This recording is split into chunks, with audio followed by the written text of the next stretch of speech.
আসসালামু আলাইকুম। তোমরা অনেকেই বোঝো না যে অ্যাকাউন্টিং লাভার্সের ওয়েবসাইটে কিভাবে রেজিস্ট্রেশন করব।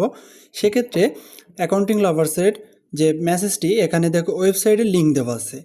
এই লিঙ্কে ক্লিক করতে হবে। দেন আমাদের যে অ্যাকাউন্টিং লাভার্স অফিসিয়াল ওয়েবসাইট সেখানে তোমাকে নিয়ে যাবে।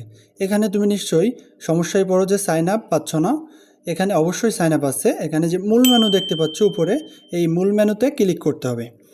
এই মূল মেনুতে ক্লিক করার পর স্ক্রিনের মাঝখান সোজা দেখো লগ ইন এবং সাইন আপ অপশন আছে। যারা আগে অ্যাকাউন্ট আছে তারা লগ ইন করলে, যাদের নাই তারা সাইন আপ করবে। এখানে অবশ্যই তোমার যে সচল ফোন নাম্বার আছে সেটি দিয়ে ফিল আপ করতে হবে। তোমার ফোন নাম্বারটি দেওয়ার পর অগ্রসরে ক্লিক করলে দেন এখানে দেখো আরেকটি পেজ আসছে। এখানে যে ইনফরমেশনগুলো চাবে, যেমন এখানে তোমার নাম, পাসওয়ার্ড এবং কনফার্ম পাসওয়ার্ড, এখানে অবশ্যই এগুলো ফিল আপ করা লাগবে। এবং তুমি যে ফোন নম্বর দিয়ে এখানে রেজিস্ট্রেশন করছো ওই ফোন নম্বরটি অ্যাকাউন্টিং লাভার্সের পেজ বা হোয়াটসঅ্যাপ সেখানে দেওয়া লাগবে। সেখান থেকে তোমাকে কোর্সে অ্যাড করে দিবে।